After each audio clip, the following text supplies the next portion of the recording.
Hello and welcome to Fierce Friday. My name is Stephanie Dawn. I'm the chair of the Million Mom Movement Council, and I'm really excited to be joining together for Fierce Friday. This is where we come together as a community, we connect, we support each other around health and wealth.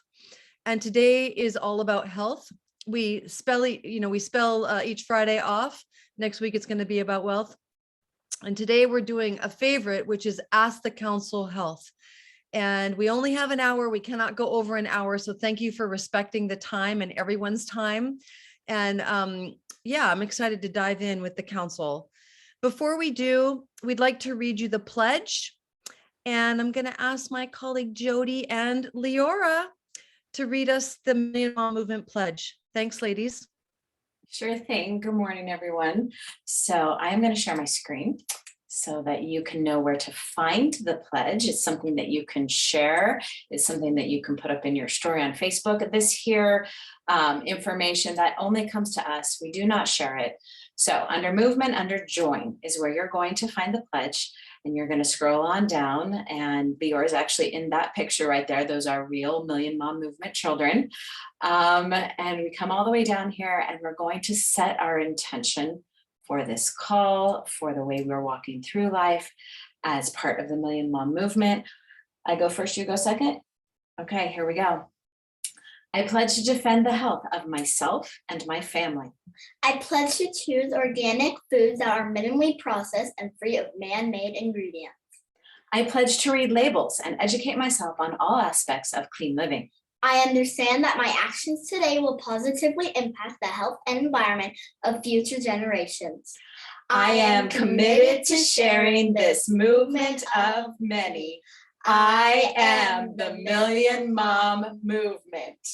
And MOM stands for Movement of Many. Why? It means that dads, uncles, aunts, teachers, whoever wants to join can, as long as they care about educating themselves, their family, clean living, all that. All that said from a true Million Mom Movement child. Stephanie, back to you. All that, you heard it from Leora's mouth. God bless you, Leora. We love you.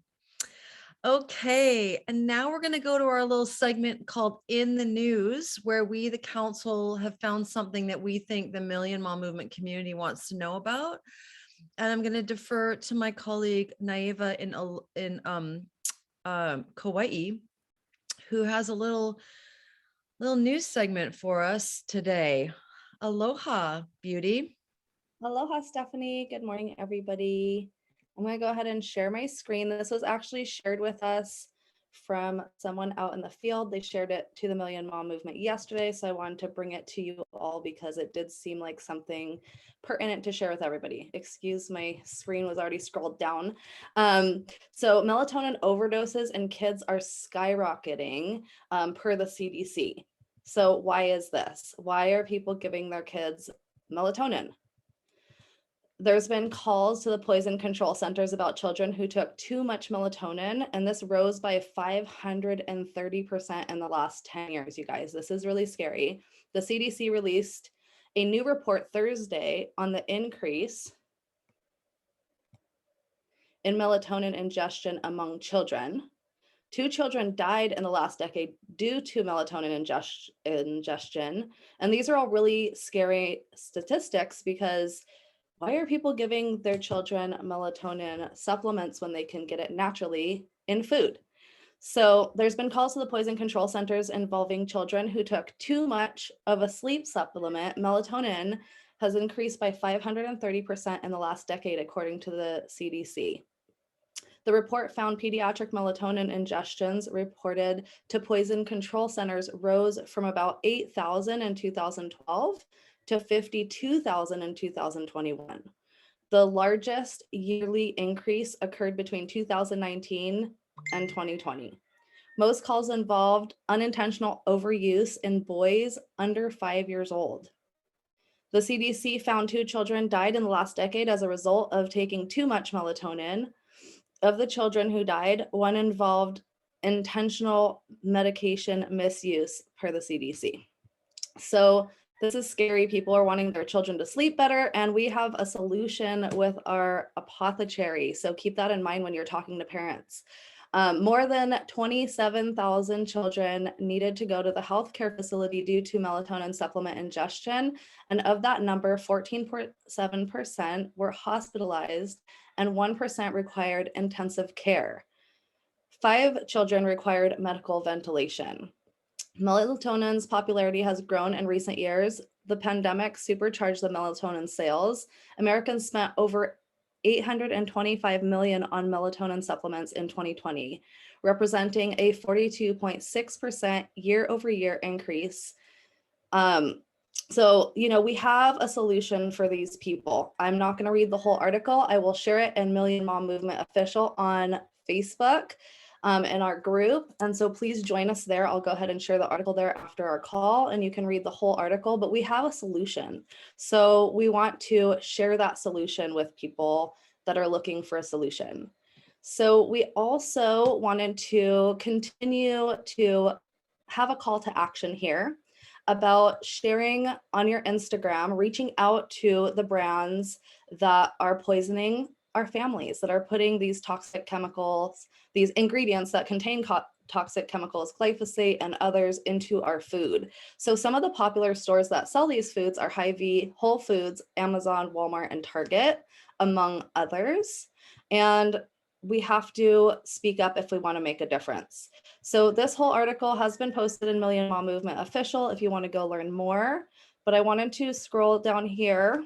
Excuse me, I didn't have this up yet, but we have a full report here. And it has some of the lists of the foods that maybe you want to speak up about. So if there's certain foods that you're finding on these lists that contain glyphosate, and they're some of your family's favorite foods, your children's favorite foods, maybe your favorite snacks, then please reach out. Excuse me, I'm waiting for my page to load. Reach out to the companies and let them know that you're really concerned. You're upset to find this out. You're no longer going to be a customer if you can't trust the source of their food. So excuse me while I scroll down. I thought my page was ready and apparently it wasn't. So at a glance, there's 37 conventional foods that have been tested and 23 contain glyphosate. And these are, in conventional, non-GMO and organic foods across the board. So the residue levels are anywhere from 20 parts per billion to 1,150 parts per billion. And so that's in conventional foods. Then the next one is non-GMO foods, 26 non-GMO foods, 18 tested positive, 2 of the 5 top highest levels. And that's between 12 parts per billion and 1,040 parts per billion. And that's in non-GMO labeled foods, you guys. So be careful. That label doesn't mean it's glyphosate free. And then lastly, 23 organic foods were tested, 5 tested positive. And so these are the lower levels, thank goodness. But these are the stores that sell these foods. So know that when you're shopping, that they don't always have everything glyphosate free. So reach out. I think further down on this list, excuse me, close your eyes if you're getting dizzy. Further down on this list, it has a whole list of the foods to look out for. Here it is. So if you want to take a screenshot, feel free to do that now. Some of these foods are ones that I thought I could trust. That, for example, the whole wheat sandwich bread, it's 365 brand. They sell it at Whole Foods. It has a non-GMO label on it. You guys, it has 1,040 parts per billion of glyphosate in it. So read your ingredients, know what you're buying, and I'm going to go ahead and pass it back to you, Stephanie. Beautiful, Naiva. You've given us much to work with today. So I just want to surf off of what you were just sharing about our Instagram call to action for the movement. So you may recall several weeks ago that I interviewed Henry Rollins. If you were not here, you want to go back to the YouTube and you want to watch that interview. It was very eye-opening. If you have not printed out this PDF report, you want to print it out and use it as a teaching tool locally and start doing your own local events, your own Fierce Fridays, where you are educating the people in your neighborhood and the moms and the dads and the grandparents about what is going on with our food. Okay. You can be doing that locally. And as Henry said in the interview, if we're going to Instagram and we're being sort of like those armchair activists with our phones, that's going to be powerful with those brands. And all we have to do is ask, what are you doing to get the glyphosate out of your food? Are you aware that your product was tested and there's glyphosate in your food? Just get curious, be loving, be proactive. We don't want to show up in a way that is really, we want to confront, but we want to do it in a loving way. Okay. That's really the mission of the Million Mom Movement. So thank you, Naeva. And then to sort of surf off of what you were just sharing and like dive into our Ask the Council Health, I really want to talk about sleep, because this was something that was, and our children, this was something that was very difficult for me as a mom. And you can see that it's epidemic in our culture now, that parents are having difficulties with their children and helping them to sleep. And they're thinking that melatonin is the answer. Okay. So I want to share a few things about that. Obviously, the last few years that we've been living through have been very difficult for children. So we first want to meet our children where they're at. We want to get on their level, and we want to talk with them about what's going on inside of them and how they might be reacting to all that we as parents have been asking them to do. That's the first thing. Get down on your kids' level, talk with them on the real, and connect with them heart to heart about what's going on inside of them. Because if they're having trouble sleeping, it's because they're having trouble in their waking life. All right. And so talking with someone like a parent or an auntie or a grandparent, helping them make sense of it all is really important. Number two, creating a ritual for your children at night is something that I learned as a young parent that really helped me. I blacked out the windows with this dark felt fabric to create darkness and to help them, not let the light affect their sleep. Okay. And then the other thing that I would do is I would, we had a ritual that I would do called gratitudes, where we would talk about all the things that we were grateful for the day while they were lying in bed. And then, I would say a prayer to them because I'm that mom. That's what I would do. And then the other thing that I would do if they were having trouble settling down is I would use lavender oil on their feet and I would massage their feet. And they loved it. My kids absolutely loved it. So when we can ritualize sleep, in addition to the tart cherry syrup, as Naeva mentioned, we have this incredible product, Apothecary, that has naturally occurring melatonin in it that children love. I didn't have it when my children were small. I didn't have any of this when my children were small. I wish to this day that I did. So those of you who have small children, you're so blessed to have the Purium superfoods for them. So that's really, a launching off point for us. If we want to talk a bit more about sleep, we can, but I see several hands are raised. If you would like to ask the council a question or just ask it into the field, this isn't just about the council. If you have a solution, if you have something you want to say, we want to hear your voice today. All right. So without further ado, Anita Ferguson, welcome.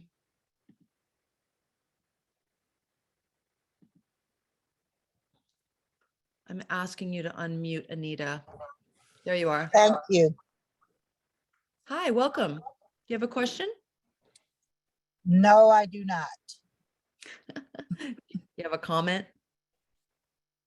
I was invited by my daughter-in-law, Camille. Beautiful. Ferguson. Well, welcome to Fierce Friday. How can we help you? I'm enjoying, she shared some products with me and I'm really enjoying the product. I love hearing that. What's your favorite one? The cherry and Oh, the joint pain. the Joint Flex. Yes. That one's helped me out a lot as well. I'm really glad that you're using that. And the cherry is such a beautiful and delicious product for all ages, from small children. I've heard of babies as young as 6 months who are experiencing constipation to have been supported by a very small amount of the tart cherry syrup. And so it's, I'm really glad you're here. And if you have any questions, we're happy to answer. Thank you very much. You're welcome. All right, Ms. Tal Kapoor, welcome.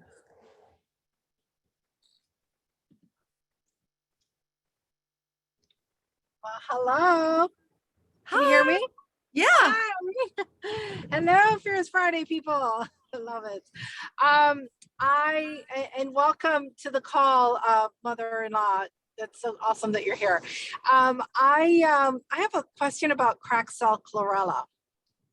I have heard all kinds of hype about it, and recently heard, I bought the 3-pack, and recently that was on sale last month. Heard that it's really good for open wounds. And so I'm wondering if anyone on the panel will have some insight on that. My daughter has a cyst that has ruptured, and the opening just won't seem to close. It doesn't want to close. So I don't know. I've just added the chlorella into her daily supplementation, but I don't know if I should be like grinding it up and putting it on the, I don't know what more to do or how to do that, or if you have any insight, that would be very helpful. Thanks. So thank you, Tal. I'm seeing straight aloe plant from Michelle Ricci. Thank you, Michelle. Council, anyone want to tackle that in terms of chlorella? I'm like, Jody? Is it Jody or I? I don't know. We're looking at each other. Okay, so I'll start and I'll pass to you, Jody, okay? So chlorella is great for heavy metal detox, right? So I've never heard that you can put it on topically, and it actually helps oxygenate the blood. So it helps circulation. It helps if you have a wound, it will help it. But I know it that you take it internally. I've never heard of it being applied topically. But as I'm saying this out loud, I'm hearing, why not? Why not? Right?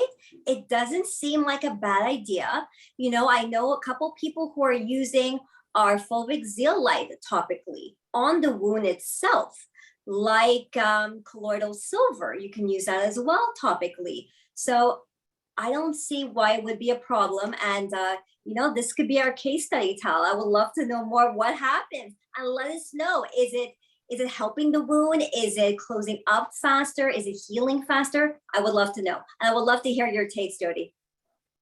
I'm standing exactly where you are. I'm thinking that take it internally, because obviously the body builds from the inside out, right? And somebody put Manuka honey in the chat. I missed who that was, whoever that was. Thank you.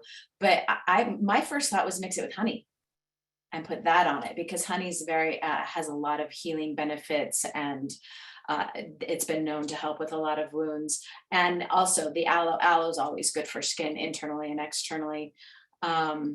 But you said she has an ulcer that's not healing. So figuring out why, is it viral? Is it fungal? Is it bacterial?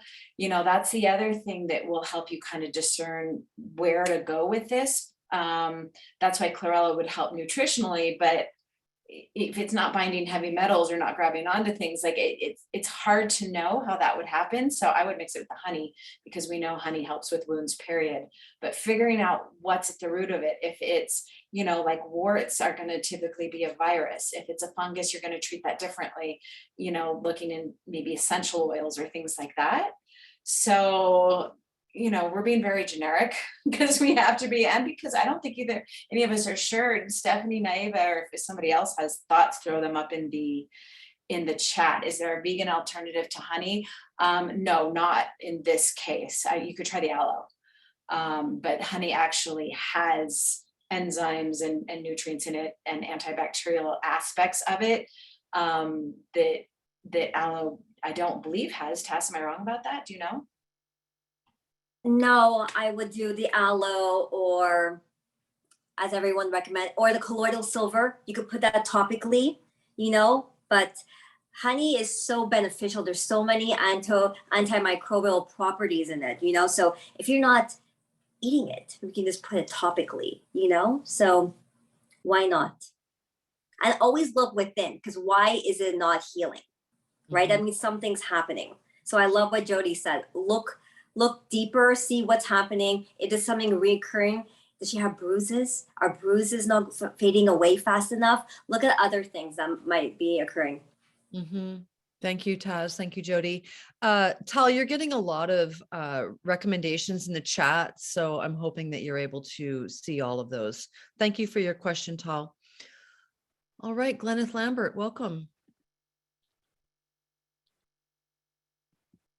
Hi, you amazing genius ladies. I figured if there's any place to ask this, this would be it. I have a personal question and a customer question. I'll make them brief. My personal one is I got attacked brutally by poison oak this last week. Any thoughts or suggestions? The second one is for a customer. I guess she's heard some stuff that's happened or that's going on in the industry with spirulina and is very concerned. I did all I could to comfort her that our processes are different and integrity with how we do stuff, but she would still love some sort of physical answer to that. I mean, like whether it's a study or just a response. I did ask Dave or ask through the Purium place. So far, I haven't heard anything. Great. Thanks, Gleneth. Okay, so the first question is poison oak. How to heal from poison oak. I've never had to deal with it, so I do not know the answer. Council? Tess and I always look at each other. Are you going or am I going? Anything that is anti-inflammatory is going to help. Anything that is antihistamine is going to help. So in that, the best natural version of that is quercetin, and you will find quercetin in the apothecary, which is also very anti-inflammatory. And then topically, all the stuff that people are talking about in the chat right now that's going to help with a wound, I would think it would help with that too. The tea tree oils and the lavenders, and jojoba oil is a very good oil to mix or to dilute those, or coconut oil. Coconut oil is harder if it's solid. It's harder to mix essential oils if it's solid, but if you're in a place where it's warm enough that it's liquid, you could go with coconut oil. No oils on poison oak. Oh, well, there you go. See, Naeva, I'm wrong. Naeva knows. Jump in, please. Thanks, Jody. I had poison oak once. I grew up in Hawaii, so I didn't even know what it was. And I happened to sit in a patch of poison oak when I went to California when I was a teenager. So I got it everywhere. The best thing is clay. Clay dries it out. Any kind of oils, because it's based on the oils of the poison oak leaf. If you put oils on it, it actually spreads. So that's why I put that in the chat, Jody. But anything that dries it out. So you want to think of things that are going to dry out the oil. So clay, I would think, like Jody said, a lot of the things that are in the comments for the wound healing, doing a topical like honey and chlorella thing might be helpful, because again, the honey is antimicrobial and can really help to just soothe. It's really soothing. Clay, cold clay, taking an oatmeal bath, anything that's going to help to pull that out is beneficial for poison oak in my knowledge. And so, yeah, covering yourself in clay, letting that dry, and then washing it off. Beautiful. Thank you, Naeva. All right. Spirulina.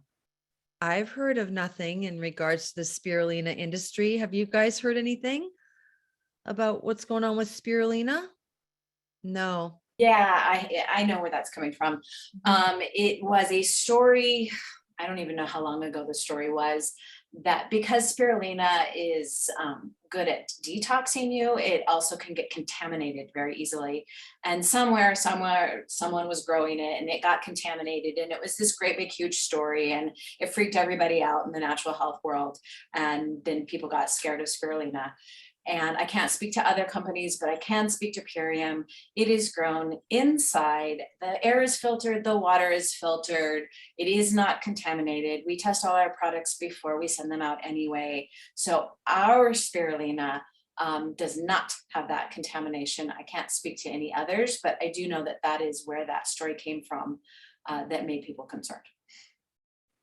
Thank you, Jody. Yeah, I think, Purium's huge. We wouldn't have a business if we had a problem with our spirulina. I think people need to comprehend how enormous we are. We are an enormous company. And And spirulina is, our stock in trade is superfoods, right? The ancient grain kamut, the chlorella, the barley green juice, and the and spirulina. And so, without those, we don't have a company. So, and there's no way that Dave and Amy would ever sell anything that's contaminated in any way, shape, or form. So thank you for that, Jody. I appreciate that. And yeah, it's nature's daily vitamin, spirulina. It's definitely, people say, should I keep taking my vitamins when I go on the Ultimate Lifestyle Transformation? I'm like, no, you do not need to keep taking your vitamins. It's because we get it all in these whole food products and supplements. So, all right. Steph, can I speak a little bit about the spirulina before we move on? Yeah.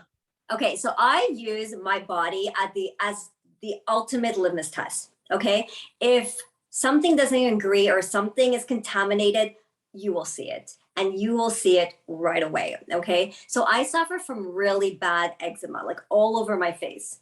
I know you wouldn't believe it, right? But it's because of all of our superfoods and our Purium products, and because of living so clean, right? So I have a story in the past, like this is maybe 3 years ago. So spirulina, I was so worried about it. I heard about all this contamination, and I take it on the daily. I take it for survival, for feeling energized, for my skin health. And then one day I ran out. Okay, this is before we had Smart Order. So I ran out. So I'm like, you know what? I'll just go to the health food store and I'll just get some spirulina. And I got myself some balls of spirulina and I took it. And you know what happened? I developed a rash right away. So that was the ultimate test for me. So I was like, do you see how our spirulina is different than other companies? Most times people would tell me, but I use spirulina and it doesn't work with me. It doesn't work with my body. And I always tell them, try ours. Because just because it doesn't work with you, it could be a different company. It could be they're not doing their testings. They're missing things, right? Maybe it's growing in an area that doesn't agree with your body. Maybe it's absorbing other chemicals that are causing inflammatory natures in your body, right? So use ours, try ours, see how your body feels, because ours is very tested and I don't react. So that's a great test that I always use myself. Yeah. Thank you so much, Taz. Okay. Welcome, Mallory. Hi, everyone. Hi. So I know that majority of our stuff is grown in Southern Cali in the lake bed. And then there's also, just like recently, not that long ago, I learned that like the sea vegetables, some of them are from China. And when I asked about it, someone just told me that, oh, it's a good source from China, like Dave and Amy wouldn't get a bad source. But I just kind of was wondering if there is any other information that you have on this, because even though I know this and I feel like I can trust Dave and Amy and know these products are good, sometimes just telling people that it's from China, sometimes there's like a response that I get from it, which I don't blame them. I responded a similar way when I found out. What do you tell people, or are there any like details about like the specific source that we get it from? Jody? Yeah, this one's me. I have that too. So I was the girl asking all the questions when I was at the manufacturing plant. It is the spirulina that is coming from China, and it is made inside a facility with filtered water and filtered air. And Dave has been to the facility and seen it. And for those people who are that attached to it, and I get it because I'm one of them, and I have a team of them. And at some point you have to decide to trust the USDA certification, and you have to trust all of this hoops that corporate jumps through to make sure that our products are clean. And we have seen when there's even a hint that maybe possibly something might have been contaminated, they take the whole lot off the floor and they send out an email to everybody. We maybe possibly might have, the epigenus might have been exposed to milk or whatever it is, or to gluten or whatever it is. And they take the entire lot out and they send a new lot out to people. And a company who's not concerned with things like that would never do that, because they're giving away a lot of money when they do that, right? That's their profit. And so that is what gave me the peace of mind. But there are going to be those people that are just not, they need to see it, feel it, touch it, etc. And you're not going to win them until they start hearing the stories of everybody else who's doing really well with the product, and everybody's getting healthier, and they see all of the results. And you may need an upline to be the one to talk to them, do that three-way call. That's the beauty of the three-way call, because perhaps you haven't been to the manufacturing facility to see it, but they have, and have seen with their own two eyes the spectroscopy machine that they test everything with, and how careful they are. And so having a third witness there to help them with those fears, I found for me was really helpful. And once I was the girl who'd been to the manufacturing facility, that helped me and my confidence. And so therefore it helped everybody else's confidence. But I totally get that it's a hard balance to get, but at some point, the organic certification and the hoops we jump through is going to be better than anything else they can find on the market. So they can either choose to just not eat that product ever, or they can choose to trust. And so that's what it comes down to. But does that help? Yeah, it does. It gives me more to tell people and to explain. So I'm not just being like, oh, I trust them, you should trust them. But yeah, thank you. I get it. Yeah. Thank you, Mallory, for There was that. also a question in the chat that Sam asked, to ask if we tested ourselves in the US. Yeah, Is it I'll in answer here? that, Mallory. Thank you. So one of the things that was really notable to me with my first Diamond Club tour of the facility is that everything that comes into Purium is quarantined for 5 days. After that 5-day quarantine, it's then triple tested for purity. So when Dave Sandoval says that our products are beyond organic, he's not kidding. You know, he is not kidding. We have beyond organic products, which is why 6 years in, I'm a proud brand partner of this company. And I know that my fellow council members are as well, because we mean business as consumers first. Okay, let's keep that in mind. I was a customer for 6 months before I ever became a brand partner. And I was a tough customer. I was waiting for something to be wrong about Purium Health products, and I'm still waiting. Okay, just like Taz said and Jody said, if there's a lot, or if there's even a hint of there being something wrong, they pull the whole thing, you know, and we've witnessed this over the years. It happens rarely, but we have witnessed it happen. So, all right, Michelle, welcome. Thanks, ladies. Nice to see everyone. And I definitely have a question, and I can also offer a strategy for the last question if that's okay with the council. Yeah.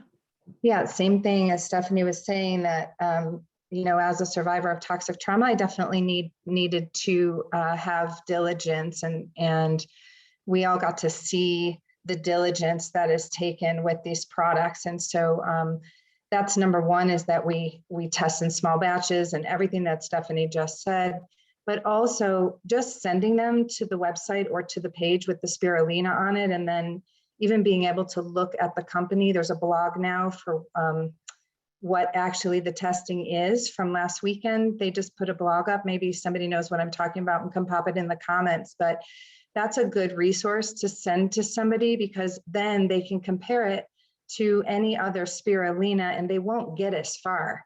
If they have any kind of critical thinking ability and they're discerning, which they are because they're asking the question, then it's just a really easy comparison. How transparent our company is. So I just wanted to say that. And then the question for the council is, and I'm so far away from babies, I don't know what the answer to this is. So it's a part of my clientele that I struggle with, but there's a formula shortage, supply chain shortage. Mamas are starting to freak out. So I wanted to talk just a little bit about the Kamut, moving it into formula at 6 months, and like baby's first foods, of like what we can really start giving children. I know it's 6 months, there needs to be development of at least 6 months, but can you speak into the whole formula shortage, baby first foods, if appropriate? Always, yeah, for sure. Oh, you know, I'm a birth activist. I have been for a long time. I believe that a woman's body is sacred. It is made with everything that that child needs. So I'm always going to say, if at all possible, breast is best. And sometimes that is not the case. Secondarily, there are breast milk banks out there that mothers can have access to. Okay. Really, really, really important. You know, thirdly, yes, you can make your own baby formula because of these baby formula shortages that have been happening. There have been all kinds of recipes out there floating around that I've been seeing, Michelle. And so I just wanted to offer that. Yeah, and if anyone else on the council has anything more to add.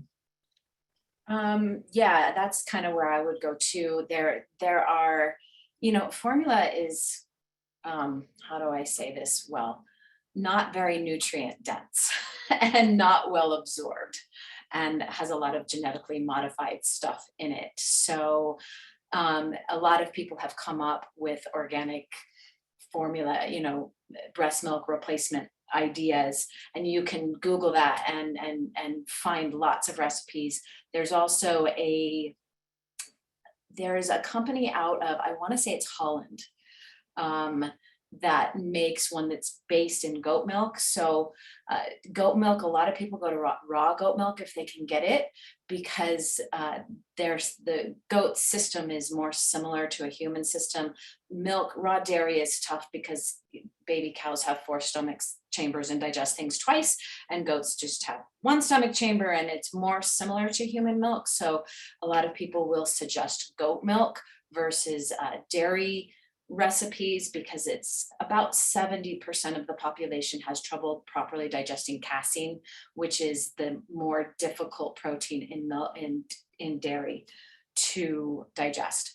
And then from a Purium perspective, barley green juice is going to be the way to go if you're trying to increase breast milk. And relactation is really, if they're just having trouble with supply, getting those hormones balanced. So barley greens is going to help a lot with that. And have them look into chaste tree berry. It's an herb that helps balance the prolactin hormone. And letting the baby nurse on demand, and every 2 hours around the clock for 48 hours will increase breast milk supply. So that's another thought of if they're having trouble there. And then something else I want to add, just because we're talking about breastfeeding, a lot of babies have trouble latching because they have a lip tie up here, or they have a tongue tie, and that often goes misdiagnosed, and so their latch is not correct, and so the breast isn't stimulated correctly, and they don't make enough milk. And so having people look into the lip tie and the tongue tie can make a really big difference in that situation. And from a eating first foods kind of idea, have them look into baby-led weaning. That is something that a lot of people use in the natural community. It is what I used with my kids. And the other challenge, a lot of people say don't use grains before the age of 1. The enzyme amylase that breaks down starches really doesn't start to be produced a lot by the body until they start getting their molars, because that's what you need to use to chew it. And so that's why a lot of babies get constipated when they go on something like rice cereal or oat cereal or things like that. It's because they can't digest it correctly because they don't have the right enzymes. So just something else to look into. Look at the first foods list, or the flex foods is what I'm meaning to say. Like avocado is an amazing first food. And it's something that if you were in the wild and you needed to feed a baby, they could actually eat it, right? So that's a good judge of where to start and how to start with foods is, could they eat it if you couldn't process it? So that's my 2 cents. Anybody else want to toss anything in? I like coconut milk. So coconut milk and our tropic oil. So you can incorporate that as well in their formula, whatever you will make for them, or you have it yourself and then they can feed on that. Because what you eat is what the baby's going to be eating, right? So always keep that in mind. If you want to have your breast milk to be nutrient dense, you have to be eating nutrient dense foods. Amen, Taz. Woohoo. Let's hear it for all the mamas, the breastfeeding mamas, the just parenting period. Just so much love and support to you all. Those days are long gone for me. I have teenage boys now. Oh my goodness. All right. Camille, welcome. Hi, everyone. Loving this call. Thank you. Can you guys hear me okay? Yeah. Okay. You're on the go. You might want to stop for a moment because we lost you. Had yesterday, and it didn't look like it was too deeply embedded. When I pulled it off, it just pulled off the first layer of skin, and he just has a little mark left over. But I'm just wondering, if there's anything I can be doing. Camille, we missed the first part of your question because it blipped out for a moment. Can you repeat that? Yeah, so I found a tick on my little boy's head yesterday. And I pulled it out and it pulled off the first layer of skin. And he just had like a little incision. It didn't bleed or anything like that. And I checked it again today. It's kind of turning gray, like it looks like the part that was affected is healing up. But I'm just wondering what else I should be doing for him. And we're just kind of have him on a simple regimen right now. He takes the Biomedic, the Zakiri, the aloe, Kamut, cocoa hydrate. It's kind of where I've got him right now. And, I cleaned the affected area too, but I'm just wondering if there's anything else I should be. Okay, great. I'm going to defer to my colleagues here. I don't know anything about ticks. Yeah. So Jody and I were talking right away when we heard that, we're like colloidal silver for sure, for sure, for sure. You're muted, Camille. Sorry, should I put it on it and internally? Yes, absolutely. Okay. And for how long, or just ongoing for a while? Ongoing until you see it's completely healed. Okay.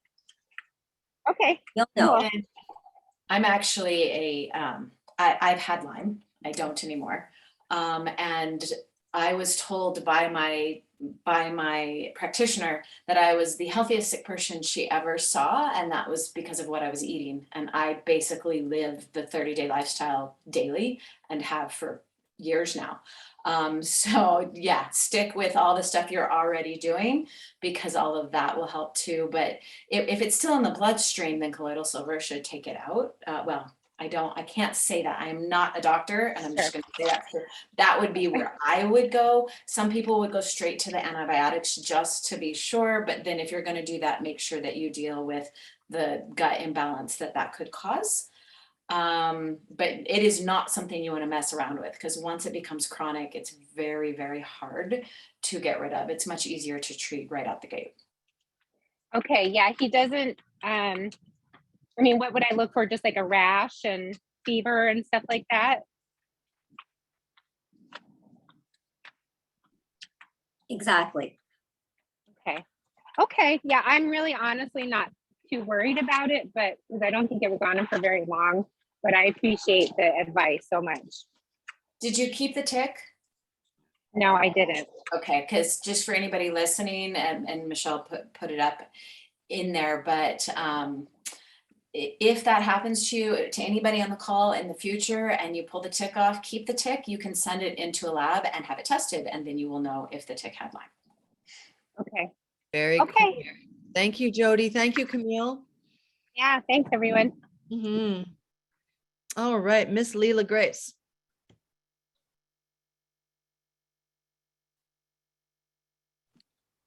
Hi, everyone. Thanks so much for all this time and answering all these questions. This is super quick and short, but I just for the first time ordered myself tropic oil. And when it arrived, I noticed on the bottom it's kind of like discolored. And I just thought I would ask, like, is that normal? Do you guys, can you see like how it's kind of brown, or I don't know, not all the same color? And so I'm just curious if that's okay. Is that normal? Quick question. Thanks. I don't know how to answer that. It's always been super clear. Any thoughts about that, ladies? Naiva? Just Taz? natural variation. I think it's just natural variation, and it's going to look sometimes in the shipping process, if it was hot and it melted a little bit and then it got refirm, that'll make it look different colors, and I wouldn't worry about it. Yeah, it's hand packed.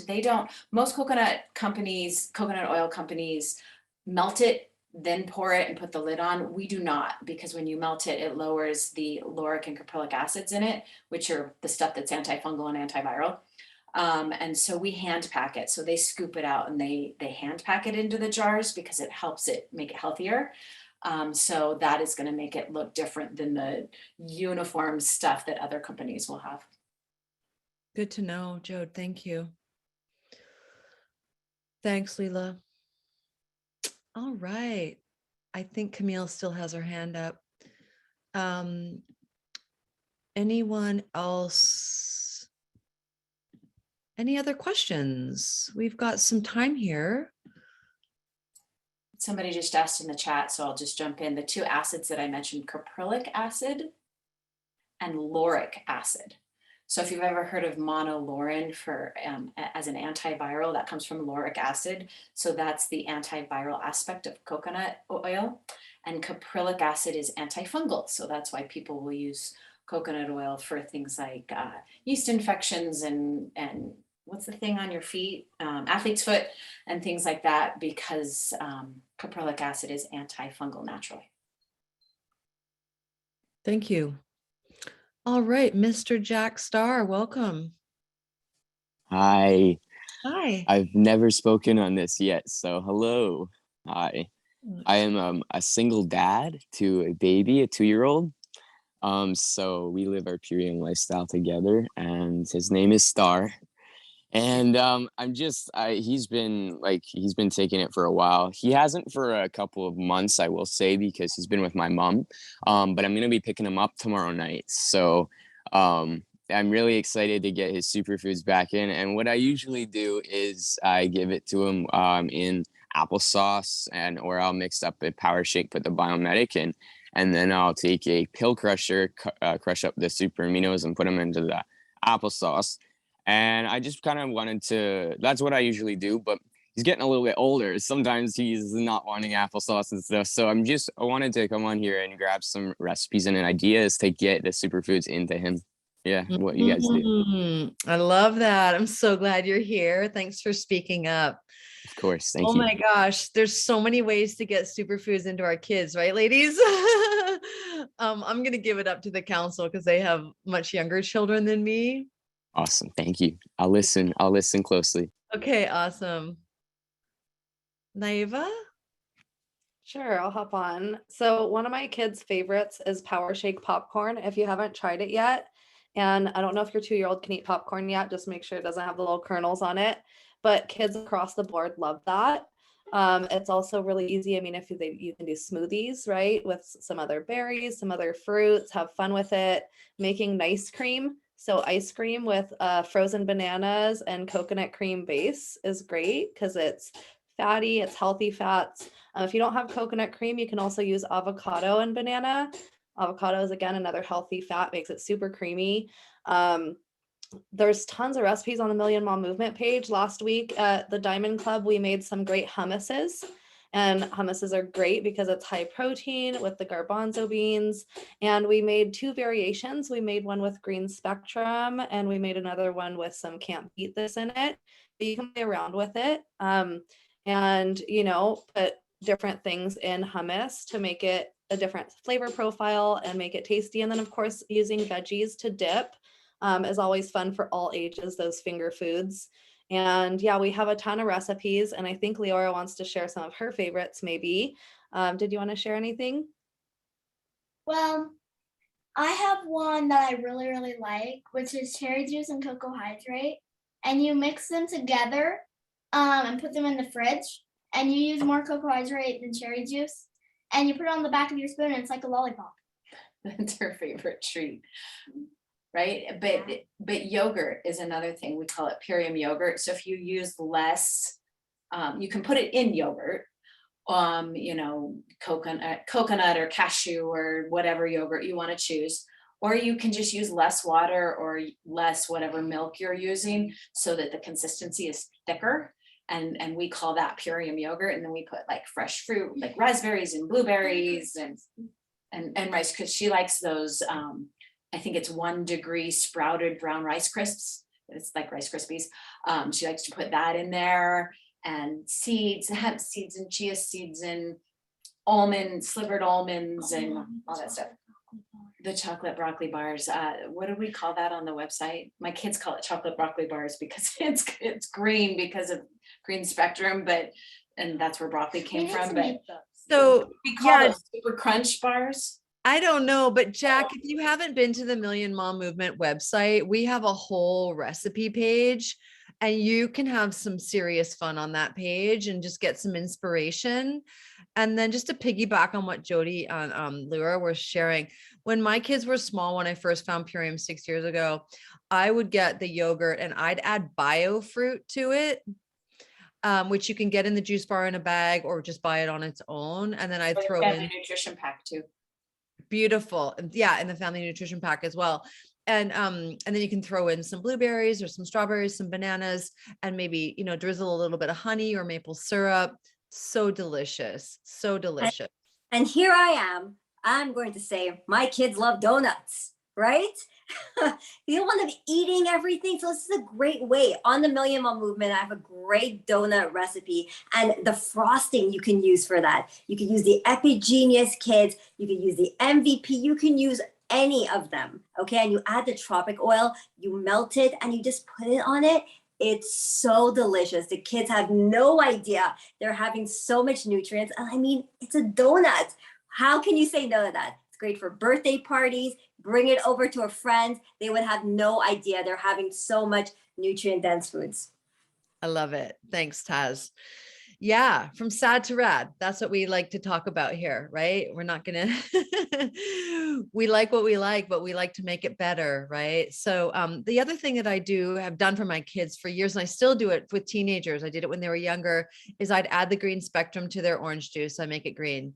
So that's a way that you can bring in the green spectrum. I mean, you could just make green spectrum in and of its own accord too, as a beverage. But if you're doing juices of any kind, even if they're supremely watered down, you can be adding in the biofruit, the green spectrum. I think Jody throws everything together, the juice bar in a bag, and makes like a tropical punch kind of experience. Put it in the cherry. Put it in the cherry and put all the juice bar in a bag, things in the cherry, and it tastes like fruit punch. Yeah. She has a drink, the coconut hydrate or the cocoa hydrate, cherry juice, and lemon green spectrum is really, really good. Okay, so I think the overarching transmission here is be your own mix master, have fun and play, right, Leora? Right, Taz? Right, Naiva? Right? Like be your own mix master. I do it all the time and I have for years. So we're coming to the top of the hour. I want to transition here a little bit. And thank you for being here with us today. Next week, it's Business Forward. And what we're going to be talking about next week is something that came up at Diamond Club a couple weeks ago in Long Beach, how to talk to the 85%. If you're a brand partner with Purium, finding the people that are not, they're not eating as great as they could be, are not using supplements or even organic food, like how do we talk to them? All right. So we're going to be doing a deep dive as a council next week around this. And we also want the brand partners, the diamonds, the colored diamonds and the crowns that are in our midst to be sharing how it is that you're talking to the 85%. What are you doing to really get what we have into the homes of the people that are still. I just met with 2 moms last week. They're both feeding their kids Cheerios, both of them. So, you know, we have so much work to do as a movement. And so we're going to be talking about that, how to move this movement forward and talk to the 85% next Friday. Thank you so much. Happy Fierce Friday. Stay fierce, everyone. Go out there, go live, share about what you learned today. Talk about what you're inspired and excited about. And we can't do this without you. We love you. All right. God bless. Until next week. Bye-bye.